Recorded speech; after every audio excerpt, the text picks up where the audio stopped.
အခုတင်ဆက်ပေးမှာကတော့အကိုကြီးအဖအရာဆိုတဲ့ဇလန်းလေးတွေဖြစ်ပါတယ်ခင်ဗျာအကိုကြီးခင်ဗျာကျွန်တော်ပို့တဲ့ပိုက်ဆံတွေကိုဘာလို့ပြစ်လိုက်တာလဲဖခင်ဖြစ်သူရဲ့နိုင်ရေးကိစ္စပြီးလို့ဧည့်သည်တွေပြန်လာနဲ့ညီညီတယောက်အိမ်ရှိခန်းမှာဒေါသကြီးအော်ဟစ်လိုက်တဲ့ညီညီဆိုတာရန်ကုန်မှာကုမ္ပဏီမန်နေဂျာလုပ်နေတဲ့ရှက်အင်ဂျီတောက်ပြောင်ပြောင်တဲ့လူဂုံတူးရှိတဲ့သူတယောက်ပါ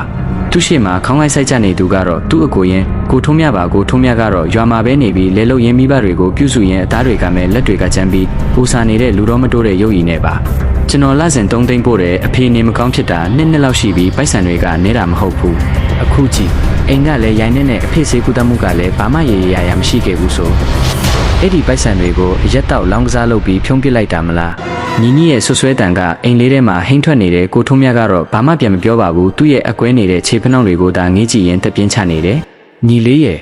မင်းကိုကြီးကအဲ့လိုလူမဟုတ်ပါဘူးကွာဘေးနာကဦးလေးဖြစ်သူကဝင်ပြောပေမဲ့ညီညီကလက်ကပြတယ်ဦးလေးဝင်မပါနဲ့ဒါကျွန်တော်တို့ညီကိုကိစ္စပါကျွန်တော်ကပညာတတ်စရင်အင်းဆိုတာနားလေတယ်ဝင်ငွေနဲ့ထွက်ငွေမကိုက်ရင်ဒါမတမမှုပဲညီညီမမိတလောက်ငငယ်ကလေးကအကိုကြီးကစာညံ့တယ်သူကစာတော်တယ်10တန်းအောင်တော့မိဘတွေကလေတကွက်ရောင်းပြီးသူ့ကိုမြို့တက်ចောင်းထားပေးတယ်အကိုကြီးကတော့ငါကစာမရပါဘူးကွာလေပဲလောက်တော့မယ်ဆိုပြီးရွာမှာကြံရိတ်ခဲ့တယ်အဲ့ဒီအချိန်ကစားပြီးညီညီဘဝကတက်လန်းတွေကြီးပါပဲပွဲရအလောက်ကောင်းရမိမချောချောနဲ့လက်ထက်ရွာကိုတစ်နှစ်မှတစ်ခေါက်လောက်ပဲပြန်ဖြစ်တယ်ပြန်ရောက်တိုင်းလဲအကိုကြီးရဲ့ပုံစံကိုကြည့်ပြီးစိတ်ပြက်မိတယ်လူကလည်းညစ်ပက်လိုက်တာတိုးတက်ချင်တဲ့စိတ်လည်းမရှိဘူးလို့အမြဲတွေးမိတယ်အဖေလေဖြတ်တော့ညီညီပြန်မလာနိုင်ခဲ့ဘူးအလုံးမအားလို့ပါပိုက်ဆံပို့လိုက်မယ်ဆိုပြီးတာဝန်ကျေခဲ့တယ်သူ့စိတ်ထဲမှာတော့ငါကငွေရှာပေးနေတာပဲပြုစုတဲ့အလုပ်တော့အကိုကြီးလုပ်ပေါ့လို့သတ်မှတ်ထားခဲ့တယ်ကဲခင်များဘာမှမပြောရင်ပြီးရောလားကျွန်တော်ဒီအိမ်ကိုရောက်မယ်အမေကိုမြို့ခေါ်ထားမယ်ခင်များဘာသာခင်များလေထဲမှာသွားနေတော့ညီညီစကားဆုံးတော့ထောက်မှငိုနေတဲ့အမေဖြစ်သူကထံရကနေထလာတဲ့အမေလက်ထဲမှာပလတ်စတစ်အိတ်အနွမ်းလေးတစ်လုံးပါတယ်ဒါညီညီမင်းအကိုကိုအဲ့လိုမပြောပါနဲ့တားရဲ့နင်မသိတာတွေအများကြီးပါအမေကအိတ်ထဲကနေပန်းစာအုပ်ဟောင်းလေးတအုပ်နဲ့စင်းစာအုပ်လေးတအုပ်ကိုထုတ်ပေးလိုက်တယ်ညီညီမျက်မှောင်ကျုပ်ပြီးယူကြည့်လိုက်တဲ့ပန်းစာအုပ်ကိုဖွင့်ကြည့်လိုက်တဲ့အခါဟာညီညီမျက်လုံးပြူးသွားတဲ့စာအုပ်ထဲမှာတူလဆင်လွှဲခဲ့တဲ့ပိုက်ဆံ3သိန်းတွေတလက်မှမပြတ်ကွက်ပဲစူဆောင်းထားတာတွေးလိုက်ရတယ်ပြန်ထုတ်ထားတဲ့ငွေပမာဏဆိုတာ3ညပါပိုက်ဆံတွေကအတိုးနဲ့အရင်ပေါင်းပြီး300ချီရှိနေပါပြီဒါဘာဘောလေအမေကမျက်ရည်တွေတုပ်ရင်ရှင်းပြတယ်မင်းကိုကြီးကမင်းပို့တဲ့ပိုက်ဆံတပြားမှမတုံးဘူးသားငါညီကမြို့မှာနေရတာအိမ်ငါခနဲ့စားစရိတ်နဲ့မလောက်မငါဖြစ်နေမှာဒုက္ခမြမာနကြီးတော့အစင်မပြေလဲပြောမှာမဟုတ်ဘူးဒီပိုက်ဆံတွေစုထားမှတစ်ချိန်သူအိမ်ဝဲခြင်းရင်ကားဝဲခြင်းရင်အစင်ပြေမှာဆိုပြီးမင်းနာမီနဲ့စာအုပ်လုပ်ပြီးစုပေးထားတာညီစွန့်သွားတယ်ဒါဆိုအဖေစေးကူတာစရိတ်တွေကြော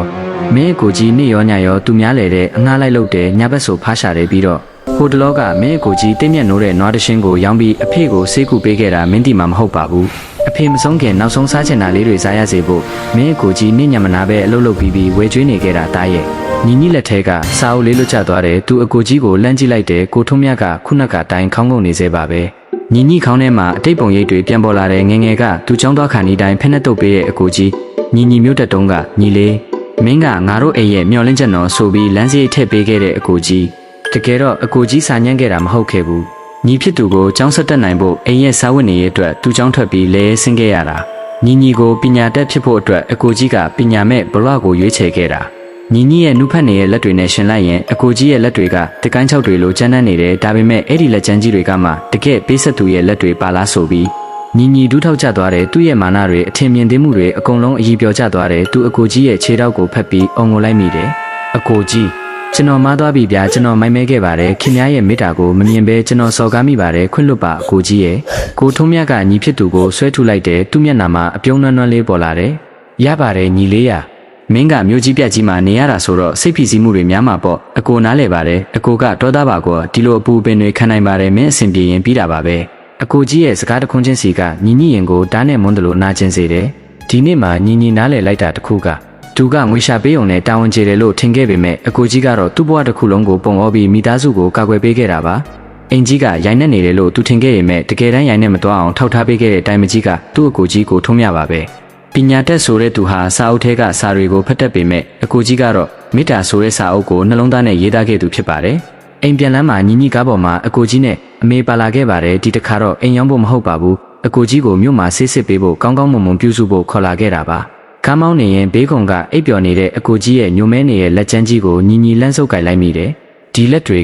ကကဘာပေါ်မှာအလပ်ဆိုလက်တွေပါပဲလို့တူတိုးတိုးလေးရေရွတ်လိုက်မိပါတော့တယ်ပုံပြင်လေးကတော့ဒီမှာပဲပြီးဆုံးသွားပါပြီခင်ဗျာဒါကြောင့်မို့ တွေးသည်ရေထက်ပြည့်ဤဆိုသလိုပဲညီကိုမောင်းနှမဆိုတာမိဘပြီးရင်အရင်ကြီးဆုံးတွေးသားတွေပါစကားများကောင်းများမယ်စိတ်ဝမ်းကွဲကောင်းကွဲမယ်ဒါပေမဲ့အရေးကြုံလာရင်ကိုယ့်ဘက်ကမမမရက်တီပေးမဲ့သူတွေကသူတို့ပါပဲဒီဇလန်လေးကနေပြီးမောင်နှမတွေကြားကချစ်ချင်းမေတ္တာကိုပုံမခံမြဲစေလိမ့်မယ်လို့မျှော်လင့်ပါတယ်ခင်ဗျာနားဆင်ပေးကြသောပရိသတ်များအားလုံးမင်္ဂလာရှိသောနေ့လေးကိုပိုင်ဆိုင်နိုင်ကြပါစေခင်ဗျာ